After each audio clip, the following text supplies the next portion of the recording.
Nessa aula, a gente vai aprender sobre a força de Coulomb entre as cargas pontuais. Então, força de Coulomb foi descoberta no século XVIII, mais ou menos 1784. Essa força de interação entre as cargas pontuais, certo?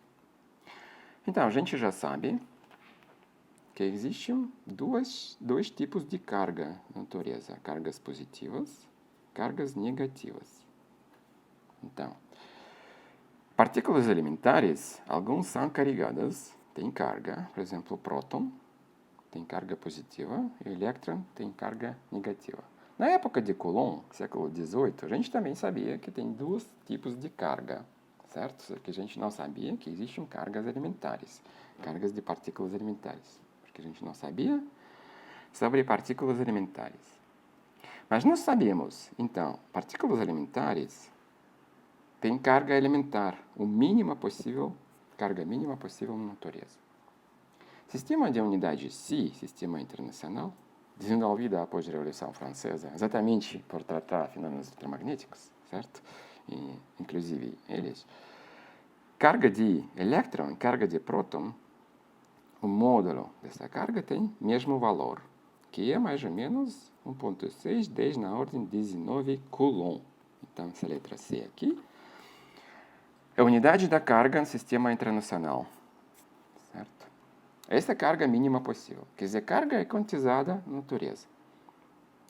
E por essa razão, a maioria dos corpos que a gente encontra em cotidiano são neutros, porque tem o número de cargas positivas e negativas é o mesmo. Por exemplo, o átomo de hidrogênio, ele tem próton, certo? E elétron, átomo mais simples na natureza.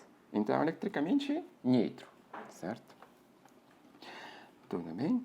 Então, cargas elementares são cargas pontuais, que a gente pode considerar eles cargas pontuais. Por quê? Tamanho atribuído à carga elementar, por exemplo, o diâmetro. A gente pode pensar que a carga elementar é uma bola, só que não é exatamente isso que acontece na realidade. Mais ou menos esse conceito do tamanho aplica, certo? Tamanho de carga elementar, de partícula elementar, é muito menor que as distâncias que a gente vai considerar, pelo menos nesse curso, certo? Então, distâncias que a gente vai ter nesse curso, quer dizer, ordem de grandeza de distâncias, é muito maior do que d, o tamanho, o diâmetro, carga. E essa é a condição de carga ser tratada como carga pontual. Quer dizer, as dimensões da carga muito pequenas. Então, a geometria de como é que essa carga é feita, o que é o corpo, certo? Não importa. Isso também aplica a cargas nos corpos normais. Por exemplo, um tipo corpo que tem diâmetro tal, tem geometria tal, e tem carga, por exemplo, carga positiva. E tem outro corpo, né? Tridimensional, né? Que também pode ter uma carga positiva, também em diâmetro, quer dizer, médio de 2, e geometria tal, certo? Se esses dois corpos ficam a uma distância L, muito maior do que os tamanhos, diâmetros, então a gente pode comparar somente as grandezas físicas com a mesma unidade. Então, tamanho não volume, por exemplo, distância com diâmetro. A gente pode tratar esses corpos como cargas pontuais. Essa é a ideia da lei de Coulomb. Exemplo, por exemplo, o diâmetro D1, D2 na ordem de alguns milímetros. Então, D1, D2. Então, esse símbolo eu vou usar nesse curso como a ordem de grandeza, certo? 1 milímetro. Quer dizer, pode ser 3 milímetros ou 2 milímetros, certo? E a distância L, na ordem de grandeza, é 1 metro. Pode ser 1 metro e 20 centímetros, né? Por exemplo, essa é a ordem de grandeza. Quer dizer, ordem de grandeza é números dos... ou potência do 10, né? No mesma unidade. Então, aqui a unidade de distância é milímetro, aqui metro. Então, a gente precisa transformar em milímetros, deve dar ordem 3 milímetros, não é? Então, esse 10 na ordem 3, 1.000, muito maior do que 1, né? Isso aqui é a ideia muito maior. Então, a gente vai falar que 10 na ordem 2 é muito maior do que 1. Essa é a definição muito maior, certo? 10... essa definição não é exata. Por exemplo, alguns livros da física, você vai encontrar que 10 é muito maior do que 1. Eu estou falando aqui, por exemplo, 100 reais é muito maior do que 1 real, né? Essa é a ideia. Muito maior. Quer dizer, a lei de Coulomb, nesse caso dois corpos, certo? Com geometrias tal, dimensões tal, vai ser uma aproximação do modelo de cargas pontuais. E a aproximação vai ser dada exatamente, a qualidade da aproximação, o erro, vai ser dada exatamente por esse valor. O erro vai ser na ordem da grandeza disso, certo? Isso que eu estou falando. Então, a ordem da grandeza do erro vai ser menos do que 0,1%, quer dizer, menos do que 1%, décimo de 1%. Então, esse é considerado erro admissível. E por isso, esse modelo vai servir. Então, o que é cargas pontuais? Cargas pontuais são unidades dos corpos, podem ser corpos, né? Os tamanhos dos corpos que interagem, né, é muito menor do que a distância entre os corpos. Esse é o modelo de duas cargas pontuais. Certo? Então, vamos ver agora o que é a lei de Coulomb. Lei de Coulomb é a lei da interação entre duas cargas pontuais. Então, cargas podem ser positivas, negativas. Então, vamos considerar duas cargas, uma positiva, outra negativa. Como acontece, por exemplo, no átomo de hidrogênio. Mas, no nosso caso, esses podem ser os corpos que têm uma carga, excesso de carga positiva, o outro corpo, excesso de carga negativa. Quer dizer, um corpo, por exemplo, dois metais, um corpo onde faltam elétrons e outro corpo onde elétrons são em excesso, comparado com o número dos prótons, por exemplo. Tá? Tudo bem. Se distância entre os corpos, agora a gente vai usar a letra R, eu vou explicar por quê. R, a força de Coulomb, então, uma carga é Q1 e outra carga Q2. Então, no nosso curso, as cargas normalmente vão ser anotadas por letra Q. Esse valor da carga pode ser positivo ou negativo. E distância vai ser R, a gente vai ver por quê daqui a pouco. Certo? Essas cargas sofrem uma força devido à carga. Certo? Devido ao campo elétrico em torno de uma carga. Essa força age ao longo da linha que junta as cargas. Isso a gente deve saber devido à mecânica. Se dois corpos pontuais interagem, necessariamente a força de interação age ao longo da linha que junta os corpos, que passa os dois corpos, certo? Isso devido à isotropia do espaço, na verdade. Isso ali é um conceito mais geral do que força elétrica entre as cargas. Então, essa força, por exemplo, a força que carga 1 age na carga 2. Então, esse primeiro número, qual carga haja, Q1, e segundo, no qual carga 1 haja, na carga 2. O módulo dessa força é dado pela lei de Coulomb, que tem uma constante devido à unidade, sistema de unidades, nesse caso π. A gente vai dar valor desse constante. Produto das cargas, que pode ser, lembra, positivo ou negativo. Tá? Então, na verdade, se nós temos um módulo, nós precisamos do módulo dividido por distância entre as cargas em quadrado. Então, essa lei da força de Coulomb é parecido com a lei de gravidade. A lei de gravidade tem coeficiente de proporcionalidade também. Por exemplo, a lei de gravidade entre duas massas tem constante gravitacional, massa 1, massa 2, é massa positiva, não precisa módulo, dividido por L quadrado. Né? Muito parecido. A direção da força, então, a gente sabe a direção da força, a linha da força, sentido da força. Se duas cargas têm sinal diferente, quer dizer, positiva e negativa, né? A força de atração. Se duas cargas têm o mesmo sinal, ambas são positivas, ambas são negativas, é a força de repulsão. Então, nesse caso, a direção da força o sentido da força é dado corretamente. Então, a força aqui 1, 2, e aqui força 2, 1. E pela terceira lei de Newton, o módulo dessas forças é mesmo, né? Então, se F1, 2 e F2, 1 são módulos, são iguais.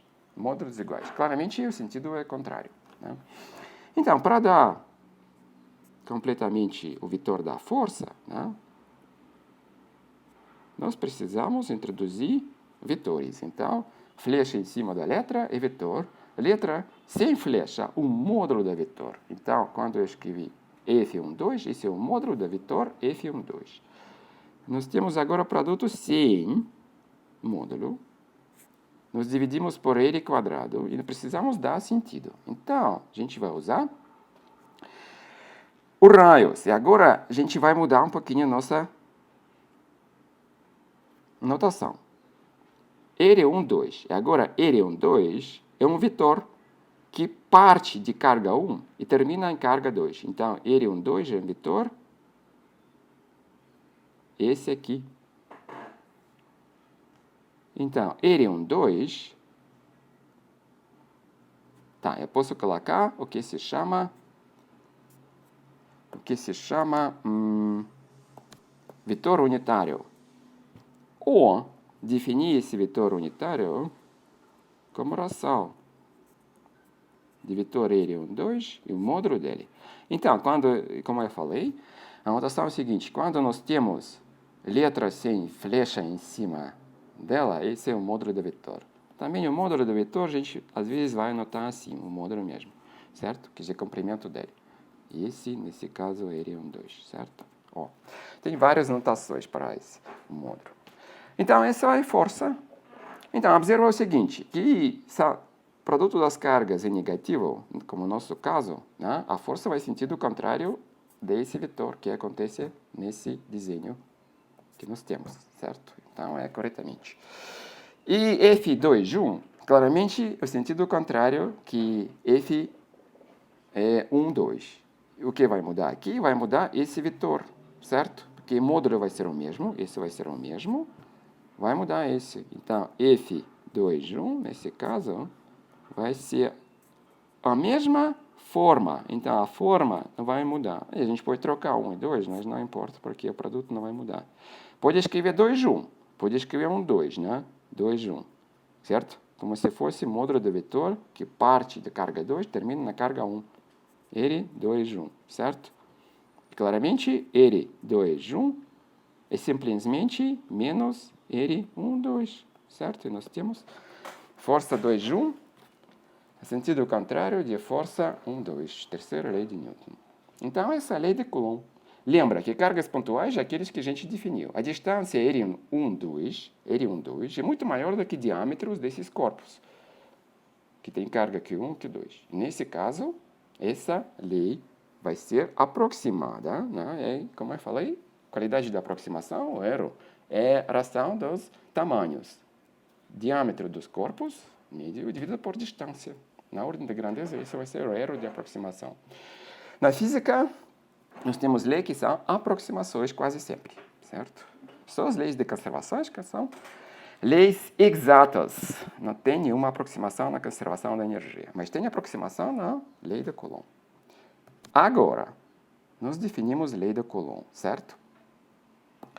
Agora nós vamos tratar o seguinte assunto. Nós vamos tratar o que dá a força de Coulomb. Por que aparece a força de Coulomb? E força de Coulomb, ela aparece porque a carga, quer dizer, ela não pode aparecer de nada, né? Na época de Newton, por exemplo, quando Newton descobriu a lei da gravitação, famoso maçã que cai na cabeça dele, né? Agora, ele não sabia qual a origem da força de gravitação, porque ela agia na distância. E a ação à distância era contrário do visão materialista do mundo do Newton. Então, no final da vida, Newton aceitou que existem coisas que não são suscetíveis, quer dizer, que é além do materialismo, por exemplo, força de gravitação. Mas, na verdade, a gente sabe devido a que é força de gravitação, devido à curvatura do espaço. Teoria do Einstein. A força de Coulomb entre as cargas é devido ao quê? Devido campo elétrico em torno da carga. Então, cada carga, por exemplo, carga positiva, tem campo elétrico em torno dela. Então, esse campo, às vezes, é desenhado como os raios, né, que partem de uma carga. Né? Raios chamados linhas do campo. Então, existe campo elétrico em torno de uma carga. Esse campo elétrico vai ser anotado no nosso curso como E em flecha em cima dessa letra, certo? Campo elétrico. Ele existe em todo o espaço em torno da carga, certo? Quer dizer, até infinito, certo?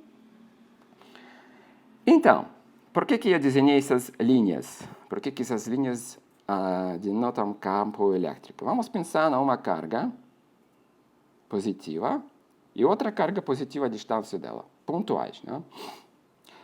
Essa carga positiva Q, nossa, e essa, por exemplo, é Q com vírgula. Q vai agir na carga Q com vírgula com uma força de Coulomb, e essa força vai ser força de repulsão, certo? Se a carga Q é presa nessa posição aqui, onde ela é, caso a Q com vírgula não presa, ela vai fazer o quê? Inicialmente, ela fica parada. Então, a velocidade inicial dessa carga, inicialmente, é zero, certo? V0 é a velocidade inicial. O que vai acontecer com a carga? Devido às leis de Newton, quando ela sofre uma força, sujeito de uma força, ela vai acelerar, certo? Ela vai acelerar exatamente na direção da força, certo? Vai aparecer a aceleração. E como a velocidade inicial era zero, velocidade vai ser sempre paralelo à aceleração, se a aceleração é constante. Nesse caso vai ser constante, porque ela vai acelerar nessa linha aqui. E a força sempre vai agir nessa linha. Então, o movimento vai ser unidimensional ao longo dessa linha. A carga vai acelerar até infinito. Certo? Vai até infinito. Isso acontece se colocar a carga a qualquer distância ao longo dessa linha da carga Q. Certo? Também vai acontecer a mesma coisa. Se a velocidade inicial era zero aqui, ela vai acelerar nesse sentido até infinito, ao longo dessa linha. Então, as linhas do campo dão trajetórias de movimento de partículas se inicialmente eles são paradas. Mas nem sempre, só quando essas linhas são retas. Então, a linha de campo reta, como a gente descobriu aqui, dá também trajetória de movimento de uma partícula, certo? Mas quando ela não é reta, a gente vai ver exemplos, essas linhas de campo não são trajetórias. Não confunde os dois. Trajetórias podem ser diferentes das linhas do campo. Mas quando a linha de campo é reta e a partícula é parada inicialmente, claramente ela vai seguir essa linha. Então, essa é a ideia da linha de campo. Certo? Agora, campo elétrico existe em torno da carga, mas qual é a magnitude desse campo elétrico? Como nós sabemos que a força de Coulomb proporcional à carga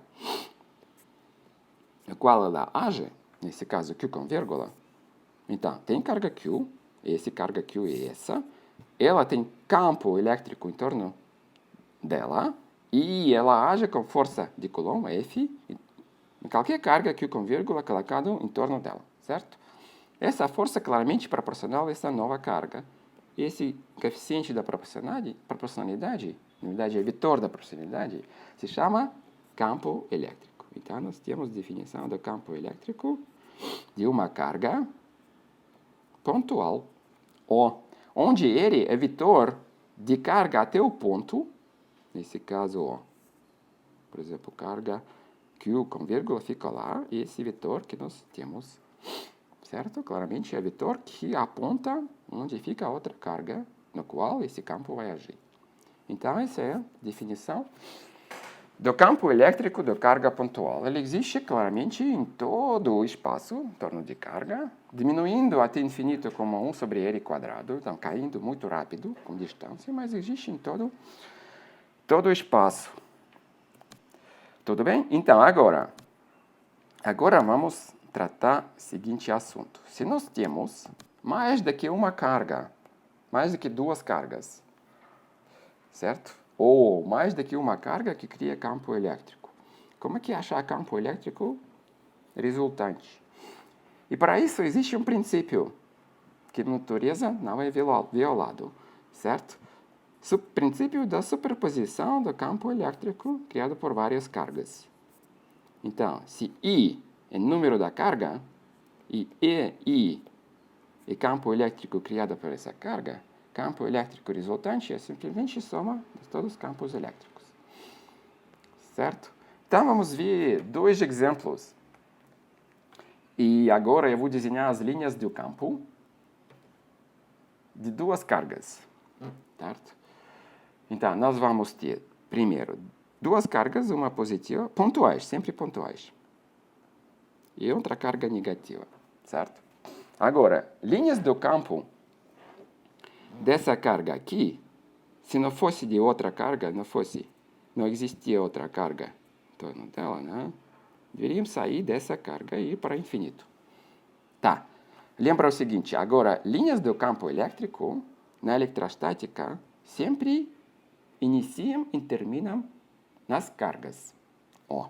Isso não é sempre verdade em todo eletromagnetismo, mas campo elétrico criado por cargas é sempre assim. Então, outro campo elétrico. Então, observa que aqui eu coloco a flecha fora da carga. Essa é exatamente a direção desse campo elétrico devido à definição. Se a carga é positiva, o campo elétrico simplesmente paralelo ao vetor que sai da carga. Certo? Se a carga é negativa, vamos pensar que carga 1 positiva, né? Carga 2 é negativa, certo? Então, por essa fórmula, a fórmula para campo elétrico de carga 2 é a mesma, só que carga negativa, então a sentido do campo inverso a vetor. Observa que não é mesmo vetor, é um vetor parte de carga 1, eu diria carga 1, por exemplo, aqui. O outro vetor parte de carga 2, certo? E aqui, na verdade, eu coloco isso. E não é isso aqui. Vetor unitário, quer dizer, comprimento 1. Então, aqui o campo vai, na verdade, ir no sentido da carga. Sentido da flecha e sentido da carga. E como aqui é campo de resultante? A soma dos dois campos. Certo? Nós precisamos somar a cada ponto no espaço, somar os dois vetores do campo. Claramente eu não vou pegar cada ponto e somar. Eu vou somente desenhar mais ou menos qualitativamente como é que as linhas do campo vão ir. Então, claramente, linhas de campo vão sair de carga 1 e passar na carga 2. Terminar na carga 2. Então, isso vai acontecer com linhas de campo que saiam e vão para o infinito também, e existe uma parte no espaço onde ela vai curvar e vai para campo, para a carga negativa. Então, isso aqui vai acontecer com linhas de campo. Certo? Observa, linhas de campo começam e terminam nas cargas. Agora, se nós temos duas cargas, e ambas cargas têm mesmo sinal, duas cargas positivas. O que é que vai acontecer com linhas do campo? Nesse caso, vamos pensar também carga é mesma, né? Q, para simplicidade. O desenho vai ser mais simétrico. Então, cada campo vai ser esse aqui. Certo? Só que ele vai mudar. Um é ele que parte de carga 1, e outro é ele que parte de carga 2. Então, na verdade, é melhor fazer isso. Né? Onde Q1 igual Q2 e maior do que 0. Ó. O que vai acontecer? Por exemplo, vamos pegar um ponto aqui no distância igual. Aqui o campo de carga 1 vai ser nesse sentido. De carga 2 no sentido contrário, mas a magnitude vai ser a mesma. Campo resultante aqui é 0. Então, se passar uma reta perpendicular, isso acontece em qualquer ponto dessa reta. Certo? A direção do campo perpendicular a essa reta cancela, mas a direção do campo que não é perpendicular a essa reta não vai cancelar. Então, parte do campo não vai cancelar, porque o campo dessa carga vai ser nesse sentido e dessa carga nesse sentido, nessa direção. Então, vai ser campo resultante nessa direção lá. A mesma coisa acontece, por exemplo, nesse ponto aqui, campo resultante nessa direção lá. Então, linhas de campo ambas cargas são positivas. Linhas de campo partem das cargas positivas, certo? Então, linhas dos campos partem de cargas positivas. Então, por exemplo, aqui ela vai para infinito, aqui ela vai para infinito, aqui ela vai para infinito, certo? Aqui ela vai para infinito. Então, não é mais reta, porque, vou ver o seguinte, a linha de campo não pode entrar na carga positiva, ela deve sair da carga positiva. Então, pode ir somente nesse sentido, certo? Quer dizer, linhas de campo se repelam também, certo? Ó, e quando nós chegamos a esse ponto, na verdade, nós nunca chegamos a esse ponto se nós desenhamos corretamente, né? Mas linhas de campo ficam mais ou menos paralelas. O mesmo acontece debaixo dessa linha horizontal que junta as cargas. Então, nesse caso, linhas de campo, como é que eles partem das cargas positivas, certo? E não podem terminar nas cargas positivas. Eles partem e vão para o infinito e eles se repelam. Imagina que cada carga positiva tem, só se for ela mesma, linhas de campo que partem dela ao longo das raios, né? E outra também. Mas quando você aproxima cargas, as linhas de campo, eles se repelam também. Eles não querem se cruzar, né? Certo? Isso que acontece com o campo resultante. Ó, tudo bem? Então, é agora. Agora vamos ver por que a lei de Coulomb é importante. A lei de Coulomb é importante porque quase tudo que nós vemos ao redor de nós acontece devido às forças eletromagnéticas. Por exemplo, no átomo de próton, no átomo de hidrogênio, nós temos próton e elétron, duas cargas elementares, certo? O átomo mais simples. Tem força de Coulomb entre próton e elétron. E eles exatamente não são cargas pontuais no sentido de ponto de vista como dois corpos, não? Porque eles são, o átomo de hidrogênio é tratado na física quântica. Mas a força da interação é a mesma, é devido à lei da Coulomb. A gente pode estimar a magnitude dessa força elétrica, e porque o próton e o elétron têm massa, tem força de gravidade entre as partículas, próton e elétron. Então, a gente vai ver agora que a relação dessas forças, magnitude dessas forças, ela é dada somente pelo constantes universais. Então, força de Coulomb. Como nós tratamos o módulo, colocamos a carga de próton e elétron, e quadrado, raio quadrado entre próton e elétron, quer dizer, o tamanho de átomo de hidrogênio, raio de átomo de hidrogênio.